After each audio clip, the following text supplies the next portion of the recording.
Assalamualaikum warahmatullahi wabarakatuh. Alhamdulillah segala puji hanya milik Allah Tuhan seluruh sekalian alam. Tuhan tempat kita bergantung dan memohon segala pertolongan. Insan Madani kembali di petang hari ini. Saya Gemang Sore hadir. Jumpa Insan Madani semuanya di program siar Religious Land edisi siar hari ini. Dan di mana kesempatan ini kita akan belajar terkait tentang beragama ya dengan lebih cerdas, lembut dan tentu lebih berkualitas. Insan Madani kembali bersama saya Gemang Surya dalam program Religious Land di 102.5 Madani FM Solution Radio. Tentu nanti kami undang interaktif di layanan di 082339947707 ataupun juga Anda bisa live streaming ya di madani.com, di YouTube-nya Madani Official dan Instagram Madani FM Bojonegoro. Kita akan mengambil tema mengenal fikih prioritas cara beragama lebih berkualitas. Nah, bersama Ustadz Lukman Hakim LCMA, saya sapa dulu. Assalamualaikum Ustadz. Waalaikumsalam warahmatullahi wabarakatuh. Alhamdulillah Ustaz, hari ini kita bisa menyapa insan madani semuanya. Meskipun saya juga harus merangkap nih jadi operator, jadi penyiar itu saja. Ganjarannya ganda banget. Oh gitu. Oke, baik. Nah, mudah-mudahan tidak mengecewakan pendengar pecinta madani semuanya begitu Ustaz ya. Nah, di mana kita akan belajar beragama Islam mengajarkan kita bukan hanya untuk tahu hukum, tapi juga memahami makna yang lebih utama di antaranya adalah pilihan amal dan ibadah. Karena jangan-jangan kita sibuk dengan yang sunnah tapi lupa dengan yang wajib. Sibuk mempercantik ritual tapi abai pada nilai-nilai kemanusiaan. Nah, oke, sudah bersama Ustadz tentu kita akan mengkaji bersama. Mungkin bisa dijelaskan Ustadz terkait tentang memahami fikih prioritas ini seperti apa sebenarnya ya? Ya, terima kasih Bang Komang. Insan Madani yang dimuliakan Allah. Topik kita cukup menarik karena berkaitan dengan topik yang berbicara tentang fikih prioritas. Jadi fikih prioritas itu merupakan topik di dalam fikih kontemporer, Bang Komang. Sehingga kita tidak menemukan judul atau tema fikih prioritas itu di kitab-kitab fikih klasik. Meskipun secara substansi bisa kita temukan, Bang Komang, di fikih-fikih klasik. Tapi yang saya maksud adalah istilah atau terminologi atau penyebutan fikih prioritas itu tidak ada di dalam fikih klasik, yang ada di dalam fikih kontemporer. Nah, fikih prioritas insan madani yang dimuliakan Allah disebut dengan fikhu al-awwaliyat. Fikhul awaliyat itu pertama kali ditulis oleh Syekh Yusuf Qaradawi, seorang pakar dalam syariah, Bang Komang, berasal dari Mesir, lulusan Al-Azhar, tapi beliau menetap di kota Qatar. Dan beliau adalah ulama berkaliber internasional yang cukup disegani. Dan alhamdulillah saya pernah belajar kepada beliau, Bang Komang, ketika saya di Mesir ya. Jadi Syekh Dr. Yusuf Qaradawi itu menulis kitab namanya Fikhul Auliyat. Nah, dulu beliau menyebutnya itu tidak fikih auliyat atau fikih prioritas, tapi beliau dulu memberikan nama itu fikhu maratibil amal, fikih tingkatan amal, Bang Komang. Sehingga tadi sudah Bang Komang sedikit singgung ya, bahwasanya ibadah yang berdimensi sosial itu lebih diprioritaskan daripada ibadah yang manfaatnya itu untuk diri pribadi atau personal, Bang Komang. Itu salah satu dari pembahasan fikih prioritas. Jadi dulu Syekh Yusuf Qaradawi itu ngasih nama fikhu maratibil amal, fikih tingkatan amal, mana yang lebih diprioritaskan. Dan sekarang dikasih nama fikul auliyat, fikih prioritas. Jadi tema ini lebih komprehensif, Bang Komang. Dan fikih prioritas ini dalam kehidupan kita sehari-hari, Bang Komang. Biasanya kan kita mengatakan kepada teman kita, kepada orang lain, lakukan ini dulu baru yang itu. Ini dulu itu maksudnya ini yang didahulukan daripada yang itu. Sing iki wae lagi kui kan gitu. Nah, itu namanya skala prioritas itu. Sehingga kalau kita definisikan apa yang dimaksud dengan fikih prioritas. Secara sederhana ialah wad'u syai' fi martabatihi bil adli min ghairi ifrat wala tafrid. Itu yang disampaikan oleh Syekh Yusuf Qaradawi di dalam kitabnya fikih prioritas tadi. Itu meletakkan sesuatu secara proporsional. Tidak berlebihan dan juga tidak mengurang-urangi, Bang Komang. Jadi meletakkan sesuatu sesuai dengan proporsinya, mana yang lebih didahulukan. Saya ingat, Bang Komang, salah satu ulama dari kalangan Muhammadiyah dan beliau juga pendiri Majelis Tarjih, yaitu Kiai Haji Mas Mansur, yang dijuluki oleh Mbah Yai Ahmad Dahlan atau Kiai Haji Ahmad Dahlan, pendiri Muhammadiyah, sebagai sapu kawatnya Surabaya. Menunjukkan seorang figur yang memiliki pengaruh yang cukup besar, Bang Komang, baik secara pergerakan dan juga intelektualitas atau keilmuan, sehingga Mbah Yai Ahmad Dahlan menyebutnya sapu kawate Surabaya. Yaitu Kiai Haji Mas Mansur di dalam pidato beliau di dalam Muktamar Muhammadiyah seperempat abad di Jakarta, beliau memberikan wasiat kepada beberapa kalangan. Ya, di antaranya kepada kalangan ulama, Bang. Salah satu wasiat beliau, dahulukan yang lebih aham, yang lebih penting daripada yang muhim, yaitu taqdimul aham fal aham tsummal muhim. Memprioritaskan yang paling penting, kemudian baru yang penting, baru yang sekedar penting. Nah, itu salah satu wasiat yang disampaikan oleh Kiai Haji Mas Mansur di dalam pidato beliau dalam Muktamar Muhammadiyah seperempat abad di Jakarta tahun 1936. Artinya dalam pemikiran keagamaan Kiai Haji Mas Mansur itu juga sudah ada substansi dari fikih prioritas. Tapi beliau dulu belum mengasih nama fikih prioritas, Bang, karena fikih prioritas atau fikih aulawiyat itu baru populer diperkenalkan oleh Syekh Yusuf Qaradawi. Ya, Syekh Yusuf Qaradawi itu baru saja meninggal tahun 1936. Kiai Haji Mas Mansur sudah bicara tentang pentingnya fikih prioritas. Nah, dasar pemikiran fikih ini, Bang Komang, bisa kita temukan dalam banyak hadis Rasulullah, bagaimana Rasulullah itu memberikan skala prioritas. Kita ambil salah satu contoh, Bang Komang. Ini yang mendasari tentang pentingnya kita taqdimul aham tsummal muhim, mendahulukan yang terpenting baru yang sekedar penting. Nah, misalnya dalam kitabul jihad, bab yang berbicara tentang jihad dalam kitab Bulughul Maram yang ditulis oleh Al-Hafidz Ibnu Hajar Al-Asqalani, seorang ulama ahli hadis dalam mazhab Syafi'i, Bang Komang. Beliau di sana menyebutkan hadis Abdullah ibn Amrin. Diceritakan di sana, ja'a rajulun ilan Nabi sallallahu alaihi wasallam yasta'dzinuhu fil jihad. Ada seorang laki-laki yang datang kepada Nabi minta izin kepada Rasulullah tentang jihad, mau ikut berjihad atau berpartisipasi dalam perang fisabilillah, Bang.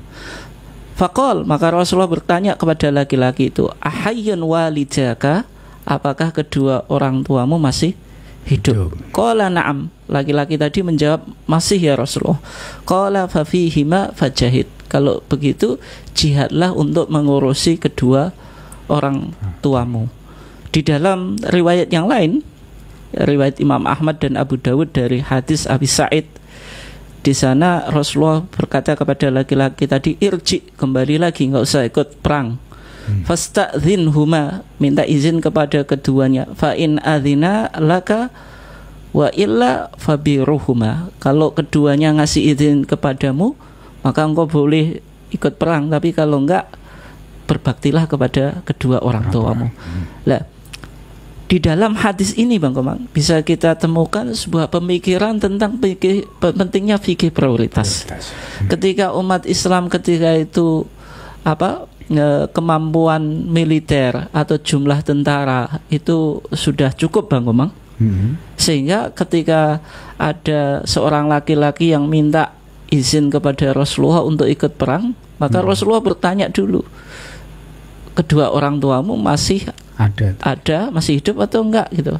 Ternyata menjawab masih gitu. Ya sudah. Fafihima fajahid, kalau gitu engkau berbakti kepada kedua orang tuamu yang membutuhkanmu, apalagi yang sudah tua ya Bang Komang gitu. Mungkin sudah sakit-sakitan, sudah tidak fresh, atau sudah kesehatannya itu sudah mulai terganggu, maka seorang anak melayani dan khidmah kepada kedua orang tua itu lebih diprioritaskan daripada melakukan jihad. Oleh sebab itu disinilah pentingnya memahami skala prioritas itu. Skala prioritas. Jangan sampai seseorang itu di dalam hadis ini Bang Komang ikut jihad, kemudian setelah pulang orang tuanya meninggal. Kenapa? Karena kesehatannya sudah terganggu dan tidak ada yang melayani, kan itu jadi membawa madharat Bang Komang. Oleh sebab itu Rasulullah memberikan prinsip tentang betapa pentingnya kita berpikir mengikuti skala prioritas, mana yang lebih didahulukan. Nah, Bang Komang, kalau kita lihat misalnya ini beberapa aplikasi fikih prioritas itu. Ada kaidah gini Bang Komang. Tapi sebelumnya kita coba jawab Bang Komang. Kalau ada kewajiban dan yang kedua bukan kewajiban, itu hanya sunnah. Jadi ada dua hal, yang satu wajib, yang satu sunnah. Ini mana yang lebih diutamakan Bang Komang? Ya, yang wajib. Yang wajib, karena yang wajib itu kalau kita tinggalkan kan kita berdosa. Kalau kita lakukan kita mendapatkan pahala. Kalau sunnah itu kita lakukan kan mendapat pahala. Kalau kita tinggalkan kan tidak berdosa. Oleh sebab itu al-wajibu atau al-fardu afdalu minan nafli. Sesuatu yang wajib itu harus diprioritaskan, harus didahulukan daripada yang sunnah. Contohnya Bang Komang, kita bisa lihat bagaimana aplikasi kaidah ini sebagaimana yang dipraktikkan oleh Rasulullah. Misalnya kita lihat di dalam kitab Bulughul Maram juga nih, yaitu bab sujudis sahwi, bab tentang sujud sahwi. Ini Rasulullah pernah melakukan sholat duhur, kemudian lupa melakukan tasyahud awal Bang Komang, melakukan tahiyat, lupa melakukan tahiyat awal.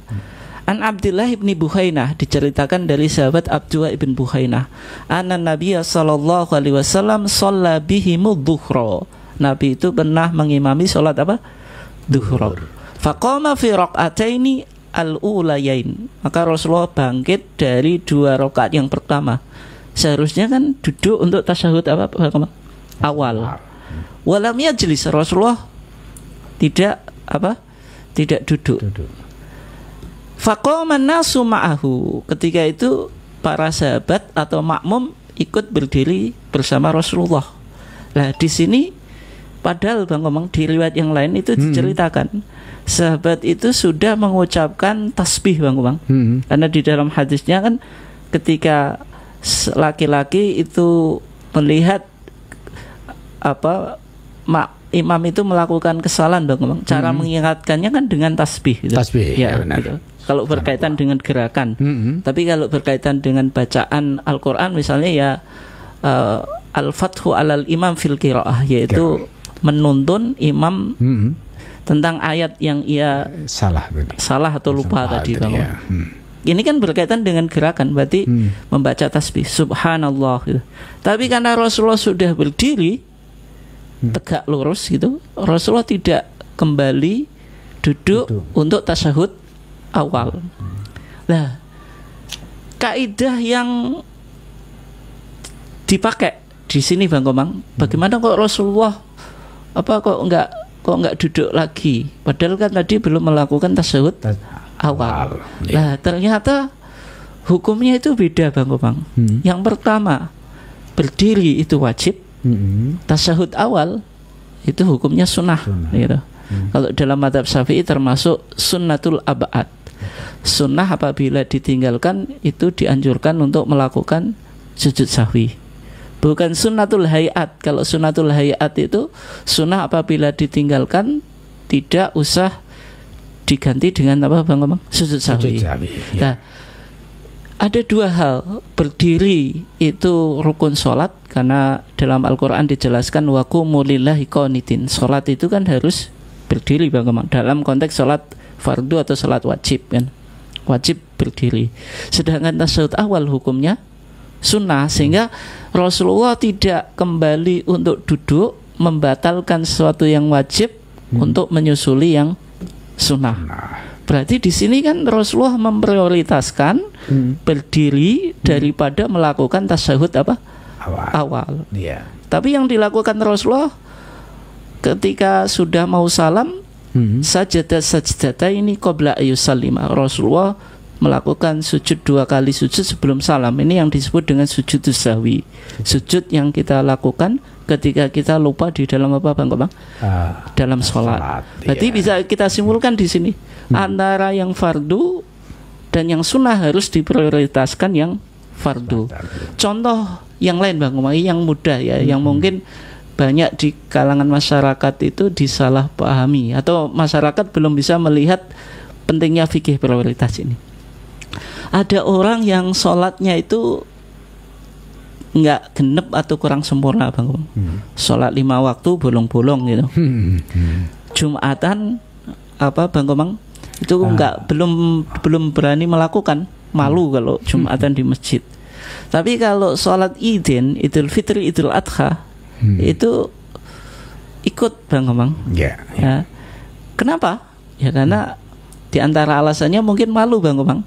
Apalagi Idul Fitri Bang Komang, kalau ia gak ikut sholat Id terus ikut Lebaran riayan kan ya. Nanti banyak yang nyandain Bang Komang. Awakmu gak melok sholat Id kok melok riayan kan gitu. Kan ini malu Bang Komang.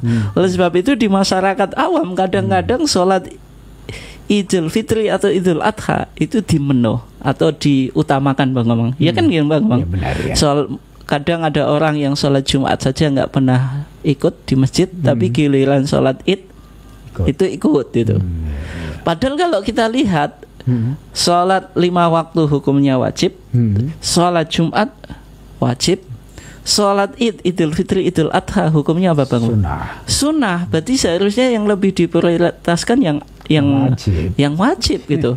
Yang wajib, karena sholat Id itu hukumnya sunnah gitu.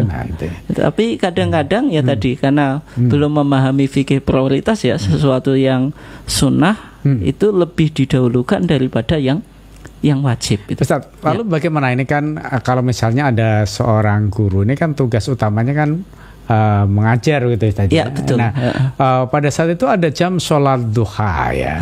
Nah, guru ini melakukan sholat duha. Sholat duha itu kan sunnah gitu ya. Iya. Di sekolah itu diperlakukan. Tapi setelah sholat duha dia itu melakukan wirid, baca Quran. Padahal sudah jamnya dia masuk, Ustaz. Nah, ini bagaimana dengan ibadah yang dilakukan tersebut? Padahal dia punya kewajiban untuk ngajar di kelas sehingga kelasnya kosong gitu Ustaz. Ya, ini pertanyaan cukup menarik ya Bang Komang. Misalnya seorang guru ya, pendidik di sekolah gitu. Misalnya waktu istirahat menyempatkan untuk sholat duha di musola atau di masjid yang ada di kompleks sekolah tersebut ya. Itu satu yang penting untuk kita apresiasi Bang Komang. Jadi seorang pendidik waktu istirahat menyempatkan waktu untuk sholat duha. Apalagi bisa membimbing anak didiknya untuk mempraktikkan sholat duha. Itu cukup luar biasa ya. Tetapi yang penting untuk kita di sini kaji Bang Komang berkaitan dengan fikih prioritas. Jadi meskipun ada kegiatan rohani berkaitan dengan sholat duha yang mengikuti jadwal atau schedule atau timetable waktu belajar mengajar itu Bang Komang ya. Kegiatan belajar mengajar itu kan penting untuk diperhatikan. Jangan sampai sudah jam masuk kemudian dia masih melakukan sholat duha yang biasanya 2 rakaat dia tambah 2 rakaat lagi menjadi 4 rakaat ataupun sampai 8 rakaat Bang Komang. Itu baik tapi kan tidak proporsional Bang Komang. Karena dia punya kewajiban mengajar. Mengajar itu sesuai dengan jamnya kan gitu. Yang kedua, sholat duha itu manfaatnya untuk siapa Bang Komang? Untuk dirinya sendiri. Untuk diri sendiri. Tapi kalau mengajar itu untuk ibadah sosial gitu loh. Ya. Sehingga mengajar lebih diprioritaskan gitu. Oleh sebab itu kegiatan rohani atau penguatan spiritual melalui kegiatan sholat duha di sekolah itu cukup baik, tetapi juga harus memperhatikan waktu jam mengajar itu Bang. Jangan sampai waktunya masuk kelas kemudian masih sholat duha. Nah, nanti kan proses belajar mengajar menjadi apa Bang? Terganggu. Nah, Oke, Ustaz, nampaknya ada yang masuk Ustaz. Ini saya bacakan dulu ya. Assalamualaikum warahmatullahi wabarakatuh. Waalaikumsalam warahmatullahi wabarakatuh. Ustaz, saya izin bertanya. Seringkali orang begitu semangat dengan amalan kecil tapi abai pada kewajiban besar. Apakah itu tanda ketidaktahuan terhadap fikih prioritas itu? Ya, betul Bang Komang. Jadi kadang-kadang persoalan yang kecil, persoalan furu' itu cabang Bang, bukan fundamental, yang dia masih ada ikhtilaf. Ikhtilaf itu perdebatan di kalangan para ulama. Kita sibuk memperdebatkan, tapi ada sesuatu yang besar gitu, kemaslahatannya cukup besar tapi kita abaikan. Ya betul, itu salah satu tanda kalau seseorang itu tidak memahami tentang fikih prioritas. Misalnya Bang Komang, contoh kecil saja gitu. Misalnya perdebatan tentang kunut subuh. Perdebatan kunut subuh itu kan sudah punya historitas yang cukup lama Bang Komang. Baik dalam sejarah Islam sendiri, ketika lahirnya mazhab itu ada mazhab 4 itu, 2 mazhab menganjurkan kunut, yang 2 mazhab tidak. Yang menganggap kunut subuh itu sunnah kan mazhab Syafi'i dan mazhab Maliki. Yang bilang ghairu masyru' tidak dianjurkan itu mazhab Hanafi dan mazhab Hambali. Persoalan kunut subuh itu kan menjadi perdebatan sejak lahirnya mazhab-mazhab itu. Dalam konteks Islam di Indonesia, sebagian umat Islam di Indonesia ada yang kunut, ada yang tidak itu. Persoalan itu kan diperdebatkan Bang Komang. Kalau persoalan ini diperdebatkan, maka tidak akan berujung gitu. Meskipun kita tetap harus memiliki sikap Bang Komang, baik menganggap kunut subuh itu punya dalil maupun menganggap tidak. Tapi yang penting kita punya sikap, tetapi dalam praktiknya kita harus toleransi. Tidak boleh kita menyesatkan yang tidak kunut subuh, atau yang kunut subuh menganggap yang tidak kunut subuh itu sesat. Itu tidak boleh. Ini kan persoalan kecil Bang Komang. Lah, mengabaikan tadi ukhuwah Islamiyah itu, gara-gara kunut subuh saja nanti umat Islam berantem gitu. Itu kan nggak baik Bang Komang gitu. Ya, sehingga masjid itu kan jelas Bang Komang petanya. Oh, masjid ini kunut subuh, ini masjid ini enggak. Ya sudah, kayak gitu. Sehingga kita nggak perlu memaksakan pendapat kita gitu. Kalau nanti kita paksakan pendapat kita ke masjid ini karena nggak kunut subuh, masjid yang situ kunut subuh kita paksakan, ya nanti kan rame Bang Komang. Ya, semacam itu pentingnya fikih prioritas, yaitu ukhuwah persatuan umat Islam ini lebih diprioritaskan daripada sekadar praktek ibadah yang mungkin ada perbedaan Bang Komang. Dan semuanya memiliki dalil masing-masing. Oke, baik Ustaz. Saya lanjutkan untuk pertanyaan yang kedua Ustaz. Bagaimana Rasulullah Shallallahu Alaihi Wasallam memberi contoh nyata tentang penerapan fikih prioritas dalam kehidupan beliau? Ya, nah ini menarik ya. Saya coba ambil ibadah yang berdimensi sosial. Ini berkaitan dengan sedekah ya. Dengan apa? Sedekah itu. Nanti insan Madani bisa lihat di bab shadaqati tatawu, bab sedekah tatawu dalam kitab Bulughul Maram. Kaidah sedekah yang paling prinsip yang paling penting itu Bang Komang, yaitu wabda biman ta'ul. Mulailah dari orang yang engkau berkewajiban memberikan nafkah. Jadi kalau kita mau bersedekah Bang Komang, harus mengambil skala apa? Prioritas. Dalam hadis yang lain Bang Komang, sedekah yang paling afdol. Ketika Nabi ditanya ayu shadaqati afdolu ya Rasulullah, sedekah apa yang paling baik gitu, yang paling afdol. Kalau Rasulullah menjawab juhdul mukil, yaitu sedekahnya orang yang pas-pasan Bang Komang. Misalnya ada orang yang miskin Bang Komang, sedekah 10.000 dengan orang kaya sedekah 100.000. Itu pahalanya lebih besar mana Bang Komang? Yang miskin. Yang miskin, karena orang miskin untuk mendapatkan 10.000 itu mati-matian Bang Komang. Sedangkan orang kaya uangnya miliatan, 100.000 itu ya cukup kecil gitu. Sehingga yang penting yang dinilai Allah kan usahanya gitu. Usahanya. Bukan pada kualitasnya, bagaimana dia ikhlas berusaha untuk memberikan sedekah yang terbaik gitu, bukan kuantitas. Kalau nanti amalan itu dinilai kuantitasnya Bang Komang, ya bahasa orang awamnya surgawi dikapling wong sugih kan gitu. Ya kan orang miskin kan nggak punya kesempatan untuk beramal ya Bang. Misalnya ibadah haji, itu nggak mudah untuk orang miskin bisa haji. Apa donasi ke masjid, orang kaya bisa berjuta-juta, orang miskin 100.000 saja berat Bang Komangan gitu. Sehingga yang dinilai itu pada usahanya. Rasulullah kemudian mengatakan wabda biman ta'ul, mulailah dari orang yang engkau bertanggung jawab memberikan nafkah gitu. Sehingga ketika ada laki-laki yang datang kepada Rasulullah mau sedekah Bang Komang, indi dinarun, ya Rasulullah saya punya 1 dinar gitu. Tasaddaq bi ala nafsik, kata Rasulullah sedekahkan untuk dirimu. Dinar itu ya untuk makan kamu gitu. Jangan sampai kan kamu punya 1 dinar kamu sedekahkan nggak bisa makan. Nah, itu nanti berakibat apa Bang Komang? Yaitu kesehatannya terganggu dan juga tidak bisa ibadah kan itu. Terus qala indi akhir, saya punya lagi 1 dinar lagi Bang Komang. Tasaddaq bi ala waladik, sedekahkan untuk anakmu gitu. Qala indi akhir, ya Rasul saya punya 1 dinar lagi. Tasaddaq bi ala khadimik, sedekahkan untuk pembantumu. Berarti kan harus mengikuti skala prioritas. Jadi orang bersedekah itu ada kaidahnya gitu, ada kaidahnya.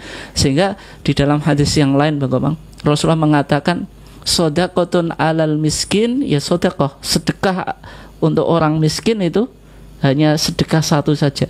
Tapi kalau sedekah itu untuk orang yang memiliki hubungan kerabat atau aladhi rahim, yang punya hubungan kerabat, kata Rasulullah sodakotun wasilatun, yang satu sisi itu bersedekah, yang satu sisi menyambung silaturahmi. Ini kan artinya pentingnya fikih prioritas itu Bang. Oleh sebab itu Rasulullah mempraktikkan dalam konteks ibadah yang berdimensi sosial pun Bang Komang itu harus dilihat mana yang lebih membutuhkan gitu. Baik. Terima kasih juga Mas Panji Khairil Amin yang ada di Kedung Adem. Assalamualaikum warahmatullahi wabarakatuh. Waalaikumsalam warahmatullahi wabarakatuh. Siap mengikuti kajian Al-Islam Mas Komang gitu ya. Semangat untuk Ustadz Lukman Hakim, bermanfaat untuk semua umat begitu ya. Dan menyampaikan Mas Panji Khairil Amin ini Kedung Adem hujan lebat sekali. Waduh. Hujan, tapi masih sempat untuk mengikuti live streaming live YouTube kita ini. Baik, terima kasih Mas Panji Khairil Amin yang ada di kawasan Kedung Adem. Ini saya tunggu juga Pak Haji Jumari ini yang biasanya ikut ini lama di mana ini ya. Baik, kita akan break dulu. Jangan kemana-mana, tetap di 102.5 Madani FM Solution Radio. Madani dimanapun Anda kembali masih dari jantung kota Bojonegoro, Jalan Tauku Umar 48, dan bersama dengan Ustadz kita masih mengkaji terkait tentang fikih prioritas begitu Ustadz ya. Nah sebelum kita lanjutkan, ini ada pertanyaan lagi Ustadz yang masuk dari ponsel 2545. Assalamualaikum warahmatullahi wabarakatuh Ustadz. Waalaikumsalam warahmatullahi wabarakatuh. Apa sebenarnya makna dari fikih prioritas itu sendiri, dan mengapa kita perlu mengenalnya dalam kehidupan beragama Ustadz? Ya, terima kasih ya. Ini pertanyaannya cukup menarik. Jadi fikih prioritas itu adalah kajian fikih yang memberikan kita kaidah bagaimana kita melihat sesuatu dari skala prioritas. Jadi ibadah itu harus cerdas gitu. Ibadah itu harus memiliki nilai substansi gitu. Oleh sebab itu fikih prioritas itu cukup penting Bang Komang. Misalnya ada orang yang iktikaf gitu. Iktikaf itu kan baik Bang Komang. Yang kedua membantu tetangga. Ada punya hajat gitu, misalnya membutuhkan bantuan kita, misalnya bekerja, atau misalnya punya Bang Komang punya acara gitu. Iktikaf di masjid dengan membantu tetangga yang punya acara atau punya hajat, lebih penting mana? Ya tentu lebih penting membantu tetangga. Misalnya ketika kita mengetahui saudara kita membutuhkan bantuan Bang Komang, misalnya lagi kelaparan itu, memberikan bantuan kepada saudara kita yang lagi kelaparan dengan sholat itu lebih penting mana?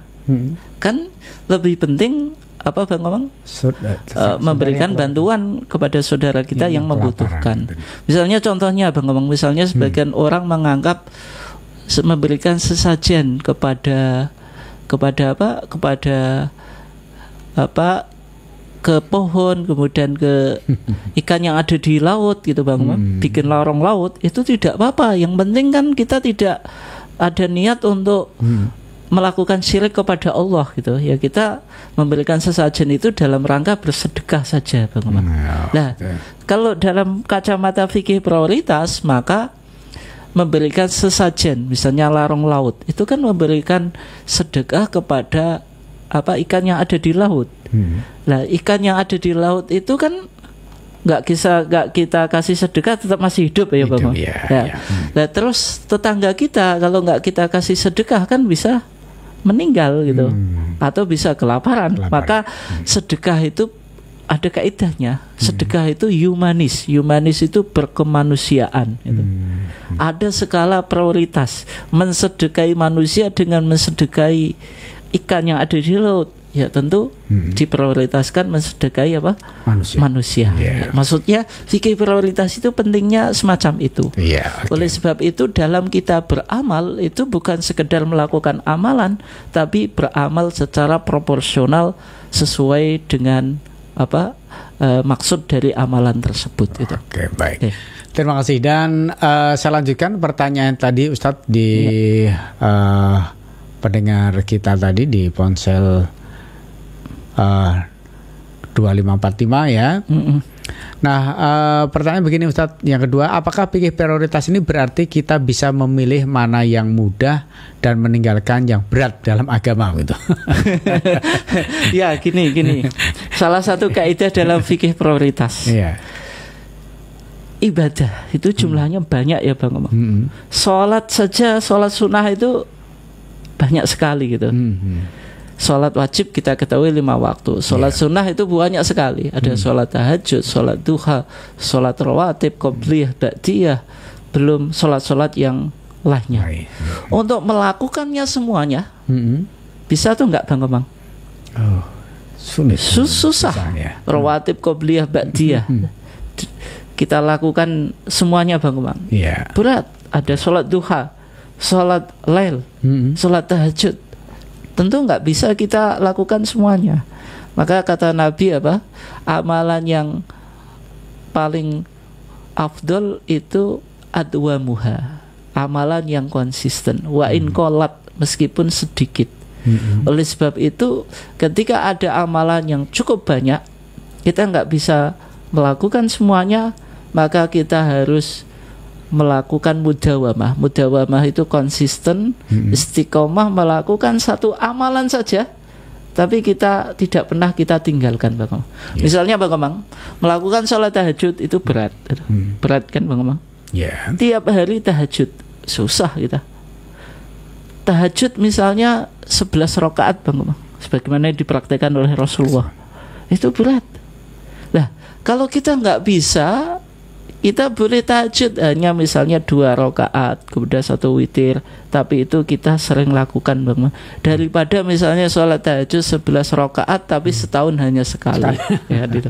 Atau hanya ketika sholat Ramadan tarawih saja kan gitu. Nah, oleh sebab itu kalau kita tidak bisa melakukan banyak amalan, carilah amalan yang tadi yang mudah tapi istiqomah gitu. Ya. Sehingga dalam kita mempraktikkan fikih prioritas itu ada taisir, ada kemudahan. Ya, itu Bang Komang jawabannya. Oke, baik, terima kasih untuk Anda yang sudah ikutan gabung. Dan Ustadz, nah kita kemarin sempat menyinggung terkait dengan kata Ustadz ya. Kata itu kan ada yang membolehkan, ada juga yang melarang. Nah, ini sebenarnya kita sebaiknya mengambil langkah yang bagaimana Ustadz? Mengikuti yang membolehkan atau yang melarang? Nah, ini menarik Bang. Bisa kita lihat dari fikih prioritas juga. Di antara makanan atau kuliner yang diperdebatkan di kalangan para ulama Bang, itu tentang hukum makan kata atau kodok. Ada sekarang istilah itu suike. Suike itu sui itu ayam, ke itu air gitu, ayam air. Ayam air itu maksudnya itu Bang, paha kata itu. Gitu kan yang dimakan kan pahanya gitu. Itu katanya rasanya kayak ayam itu. Bukan kayak ayam darat tapi ini ayam air gitu. Nah, sebagian orang itu menikmati yaitu kuliner suike itu. Dan itu di restoran-restoran itu cukup populer ya Bang. Termasuk babi itu juga cukup populer. Tapi sikap kita sebagai umat Islam kan jelas gitu. Babi itu haram kan. Kemarin kita sudah kaji kan, innama harama alaikumul maitata wa dama wa lahmal khinzir. Jadi keharaman daging babi itu qat'i. Qat'i itu maksudnya ada nas teks eksplisit dari Al-Qur'an yang mengharamkannya. Tapi kalau suike atau kodok tadi Bang Komang kan nggak ada dalam Al-Quran, nggak ada. Yang ada di dalam hadis. Misalnya bisa kita lihat dalam hadis Abdurrahman ibn Uthman Al-Qurashi, anna tabiban sa'ala Rasulullah sallallahu alaihi wasallam anil difda. Di zaman Nabi itu pernah seorang tabib atau dokter menanyakan Rasulullah tentang hukum difda. Difda itu kodok Bang Komang. Yaj'aluha fi dawain. Kodok ini dibuat untuk obat. Fanaha an qatliha, maka Rasulullah melarang kodok itu dibunuh. Karena Rasulullah ini ada kekhawatiran kalau kodok itu dibunuh maka populasinya akan punah. Ketika populasinya punah, maka stok atau persediaan obat menjadi Bang Komang? Tidak terpenuhi. Ada yang memahami semacam itu Bang Komang. Artinya larangan Rasulullah untuk membunuh kata atau kodok itu dihubungkan dengan persediaan stok obat. Kalau di zaman sekarang gitu, kalau zaman sekarang Bang Komang, tidak semua obat itu terbuat dari kata gitu. Dan kita bisa berobat tanpa menggunakan bahan obat yang terbuat dari kata gitu. Apakah larangan Rasulullah itu karena kekhawatiran akan terjadinya kepunahan populasi kata, atau memang kodok itu dianggap hewan yang haram Bang Komang? Karena kan kodok itu menjijikkan atau enggak? Secara umum bagi mayoritas manusia atau orang itu menjijikkan. Dan kaidah Al-Quran kan wa yuhillu lahumut thayyibat, Allah mengharamkan yang baik, wa yuharimu alimul khaba'ith, mengharamkan sesuatu yang menjijikkan. Oleh sebab itu perdebatan tentang masalah kodok atau kata ini Bang, di kalangan mazhab fikih Bang Komang, jumhur ulama termasuk mazhab Syafi'i menghukumi kata itu haram. Tapi menurut mazhab Maliki itu tidak haram itu. Boleh dimakan Bang Komang itu. Dan di Indonesia mayoritas mengatakan haram. NU mengatakan haram, MUI haram, kemudian juga Muhammadiyah haram. Meskipun ada tokoh yang ahli dalam bidang fikih yaitu Hasan Persis, itu membolehkan mengonsumsi kodok, Bang. Jadi kan di sini ada perdebatan gitu loh, tentang hukum mengonsumsi apa? Kodok. Terus bagaimana sikap kita? Kalau kita menggunakan perspektif fikih prioritas, Bang, maka yang kita pilih adalah ikhtiyat. Ikhtiyatian itu sikap berhati-hati untuk menghindari sesuatu yang syubhat itu. Berarti kan kodok itu sesuatu yang syubhat gitu. Syubhat itu maksudnya belum jelas tentang halal atau apa, Bang, haramnya itu. Nah, dalam Mandumah Hidayatul Adqiya, Bang, saya agak ingat itu. Wa kul min ba'di dzalika min halalin la syubah ma lam yajum masyar'u dzalika hullila. Orang yang muslim itu harus memakan sesuatu yang halal, la syubah, tidak ada syubhatnya. Malam yajum asyar'u dzalika, selama teks Al-Quran maupun sunnah itu tidak mencela makanan tersebut, itu dihukumi halal. Lah di sini, tapi di sini kan problemnya ada hadis tadi, hadis Abdurrahman ibn Uthman Al-Qurashi, yang mana Rasulullah pernah melarang kata itu dibunuh. Kalau dibunuh saja nggak boleh, apalagi dikonsumsi, Bang. Orang mengonsumsi makan kata, makan suweke itu kan harus dibunuh dulu. Kan nggak mungkin hidup ditelan. Kalau hidup ditelan itu juga membunuh artinya kan gitu. Karena ini perdebatan, maka sikap kehati-hatian, Bang, mana yang diprioritaskan, Bang? Kita terjerumus pada syubhat, belum jelas halal dan haramnya, atau menghindari sesuatu yang haram, Bang? Menghindari yang haram. Kalau kita konsumsi suweke, takutnya itu haram. Karena jumhur ulama Bang? Mengharamkan. Demikian juga kemarin sudah kita bahas, Bang, endong jati, kemudian engko, kecot dan seterusnya, itu kan makanan-makanan yang diperdebatkan di kalangan para ulama. Lah dalam perspektif fikih prioritas lebih baik Bang? Menghindari sesuatu yang syubhat daripada kita jatuh di dalam keharaman. Oke, Ustaz, ini nampaknya ada Bu Map ini menanyakan, ada 3 sebenarnya, tapi yang pertama kedua sudah sempat disinggung. Nah ini pertanyaan berikutnya ini, Ustaz, ambil yang saya nomor 3 karena waktunya sudah sangat terbatas ini. Dalam situasi tertentu, misalnya bencana, apakah menolong sesama bisa lebih utama daripada ibadah mahdhah seperti zikir atau tilawah gitu? Ya, kalau ibadahnya itu tidak wajib gitu, maka ibadah yang sifatnya sunnah, misalnya dalam bencana kita harus membantu saudara kita. Kalau kita sholat wajib, sholat sunnah, rawatib qobliyah, tahajud, kemudian duha, dilakukan semuanya, Bang. Nanti kapan kita membantu saudara kita gitu. Dan bahkan ibadah yang terbaik ketika itu ya donasi. Salah satu contoh ya, fatwa yang dikeluarkan oleh Majelis Tarjih Muhammadiyah ya, ketika terjadi gempa bumi di Jogja. Masih ingat, Bang, ya? Cumanya tahunnya saya lupa.